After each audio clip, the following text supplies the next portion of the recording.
Shalom, shalom, enfants de Dieu. Certainement, beaucoup d'entre vous se sont posé la question parce que vous êtes habitués déjà, n'est-ce pas, à recevoir ces enseignements et il s'est passé 48 heures, n'est-ce pas? Mais c'est parce que j'étais pris. Alors, ce matin, je voudrais aborder avec vous le sujet tant attendu, le sujet de la foi. Je vais parler de la puissance de la foi. Nous allons lire la parole de Dieu dans l'évangile de Marc au chapitre 11 à partir du verset 20. Nous allons lire le verset 20 jusqu'au verset 24. Je le lis très rapidement. Le matin en passant, les disciples virent le figuier séché jusqu'aux racines. Pierre, se rappelant ce qui s'était passé, dit à Jésus: Rabbi, regarde, le figuier que tu as maudit a séché. Jésus prit la parole et leur dit: Ayez foi en Dieu. Je vous le dis en vérité, si quelqu'un dit à cette montagne: ôte-toi de là et jette-toi dans la mer, et s'il ne doute point en son cœur, mais croit que ce qu'il dit arrive, il le verra s'accomplir. C'est pourquoi je vous dis, tout ce que vous demanderez en priant, croyez que vous l'avez reçu et vous le verrez s'accomplir. Nous pouvons dire Amen à la lecture de la parole de Dieu. Chers enfants de Dieu, la puissance de la foi, c'est la chose que Dieu nous demande. La relation de Dieu et l'homme est basée sur la foi. Lorsque Dieu vient chez l'homme, il vient vers l'homme pour le rencontrer, le point de contact entre l'homme et Dieu s'appelle la foi. Car la foi, nous dit la parole de Dieu, est une ferme assurance des choses qu'on espère et une démonstration de celles qu'on ne voit pas. Avoir la foi en Dieu, c'est avoir une confiance infaillible en Dieu. Et la foi, nous dit Jésus ici, il dit que lorsque, parce qu'en fait cette histoire, c'est que Jésus passait avec ses disciples et il a vu un figuier et il s'est approché de ce figuier selon le récit pour voir s'il y en avait des fruits. Il est Dieu. En fait, il voulait juste enseigner la foi à ses disciples, parce que les disciples sont à l'école du Seigneur et il leur enseigne chaque discipline. Il enseigne sur la prière, il enseigne sur la foi, il enseigne sur l'amour en posant des actes pratiques. Et donc, par rapport à la foi, Jésus s'est approché de cet arbre et dans là, il n'y avait pas de fruits, donc un arbre touffu de figuier, et Jésus a maudit ce figuier. Il a dit: plus jamais personne ne mangera de tes fruits.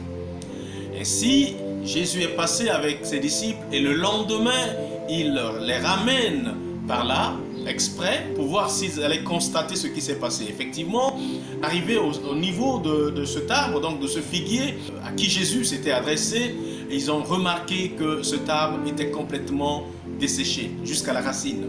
Et Pierre, comme porte-parole des disciples, a pris la parole pour dire: mais Seigneur, regarde, ce figuier que tu avais maudit est complètement à sec, est complètement desséché jusqu'à la racine. C'est ainsi que Jésus a pris la parole pour leur dire: mais en vérité, je vous dis, si vous avez la foi et que vous dites à cette montagne: ôte-toi de là et jette-toi dans la mer, si vous ne doutez point, cela vous sera accordé. Il a dit: tout ce que vous demanderez dans la prière, donc tout ce que vous demandez à Dieu dans la prière, si vous ne doutez point, vous croyez la chose et vous verrez la chose s'accomplir. Parce que la foi est une ferme assurance. Alors, Jésus, toute sa vie, n'a jamais déplacé une montagne, n'est-ce pas? Il a guéri les malades, il a chassé les démons, il a ressuscité les morts, il a opéré les miracles, il a multiplié les pains.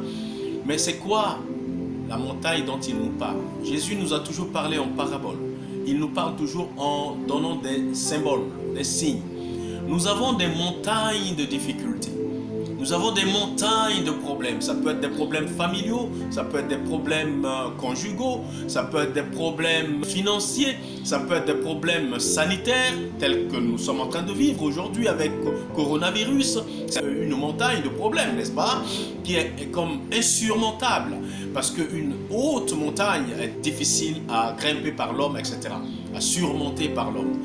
Alors, mais celui qui a la foi peut déplacer les montagnes de sa vie. chacun de nous a une montagne. Chacun de nous rencontre une montagne devant lui. Nous pouvons avoir des montagnes, des problèmes, comme je l'ai cité ici, sur le plan professionnel, sur le plan économique, sur le plan sanitaire, sur le plan social, sur le plan familial. Chacun de nous a des montagnes à déplacer. Mais ce qui est important à retenir, Jésus a dit, si quelqu'un dit, et s'il croit que ce qu'il a dit arrive, Dieu lui-même est un acteur de foi. Dieu a foi dans sa parole. La Bible nous dit, en dehors du monde invisible de Dieu, avec ses anges qui ont existé depuis le commencement, mais notre monde matériel n'existait pas, notre monde physique n'existait pas encore. Mais Dieu a appelé à l'existence ce qui n'existait pas et cela est venu à l'existence. Comment cela a été fait? La matière première dont Dieu disposait était sa parole. Au commencement était la parole et la parole était avec Dieu et la parole était Dieu. Donc Dieu n'avait que sa parole comme matière première. Dieu a foi dans sa parole. Dieu croit en sa parole. Le pouvoir de la parole.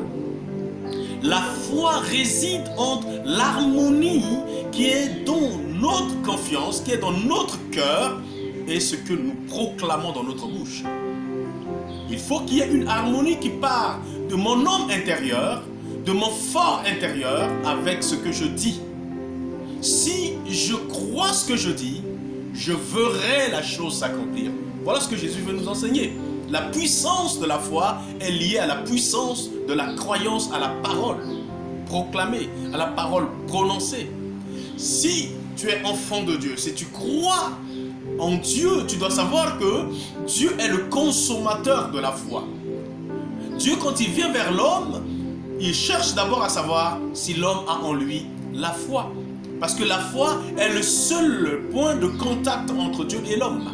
Le seul lieu de rencontre entre Dieu et l'homme. Dieu étant Dieu tout-puissant, Dieu étant le divin, Dieu étant miracle par nature, miracle par essence, miracle par espèce. C'est ça sa nature. Il est miracle. On ne peut pas détacher le miracle de Dieu. Sa vie est miracle, son existence est miracle. Il est miracle. Il ne fait pas que le miracle, mais il est miracle. Sa parole est miracle. Alors il croit en sa parole. Lorsque Dieu dit, il croit et la chose vient à l'existence. Donc il veut nous enseigner à ce que nous, ses enfants, nous puissions comprendre, nous puissions savoir que lorsque nous prions, lorsque nous disons quelque chose, nous devions le faire comme étant une déclaration, comme étant une ordonnance. Il faut ordonner, il faut déclarer. Et lorsque nous proclamons une parole, lorsque nous déclarons une parole, lorsque nous annonçons une parole, lorsque nous confessons une parole, si nous croyons en la puissance de cette parole, alors cette ferme assurance dans la croyance, dans cette parole, va produire le miracle. Parce que Dieu nous a créés à son image et à sa ressemblance. Et bien évidemment, si nous sommes créés à l'image et à la ressemblance de Dieu, nous devons utiliser les mêmes matières que Dieu a utilisées pour créer l'univers. C'est quoi cette matière? C'est la parole. Rien d'autre que la parole. Mais jusqu'ici, l'homme ne sait pas pourquoi Dieu lui a donné le mystère de la parole. Les animaux ont leur langage, mais ils n'ont pas l'usage de la parole comme l'homme. Ils ont leur langage, mais ils ne parlent pas comme l'homme parle. Donc l'homme est le seul être à qui Dieu a donné le pouvoir de la parole. D'autres utilisent cette parole pour maudire, pour détruire la vie. Vous voyez et regardez combien la parole fait du dégât dans le monde. Par ta parole, tu peux détruire la vie de quelqu'un.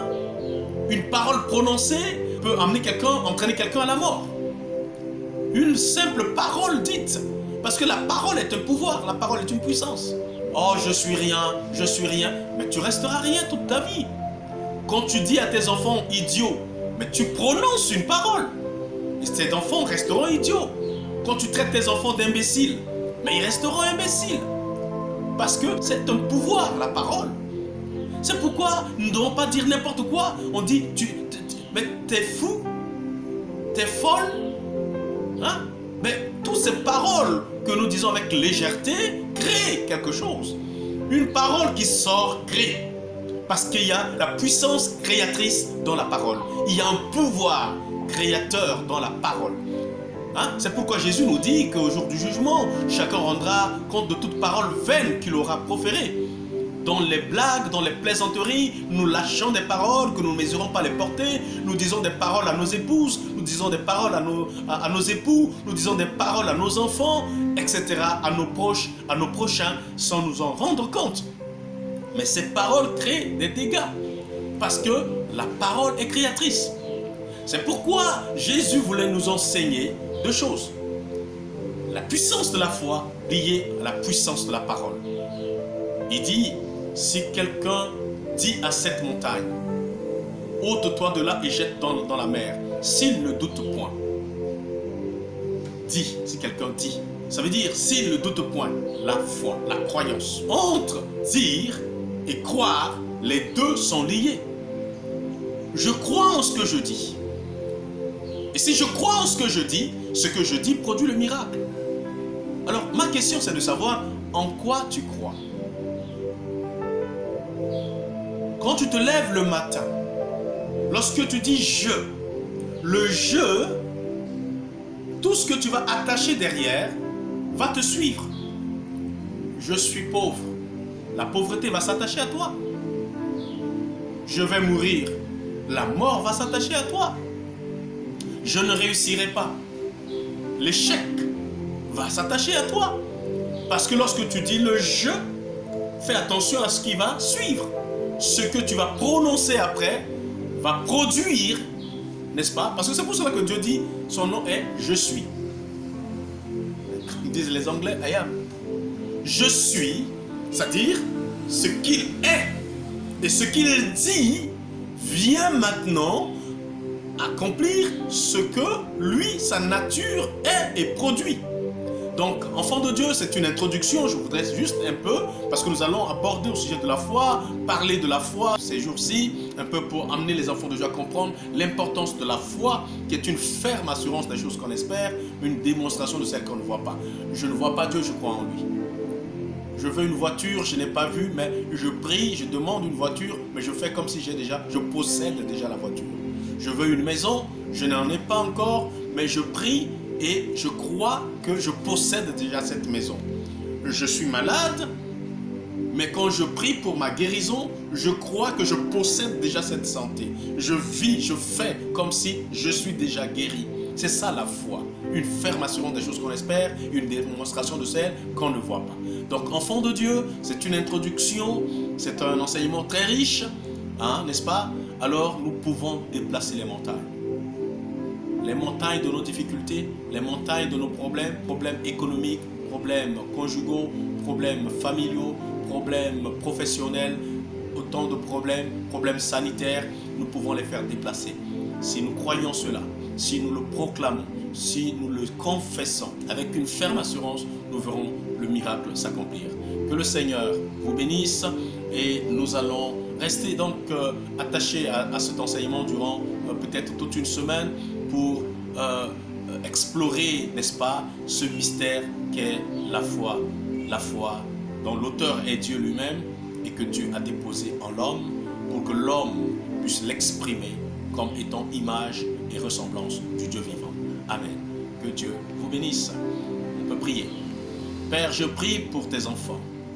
Je prie pour ta fille, je prie pour ton fils, je prie pour ton serviteur, je prie pour ton peuple.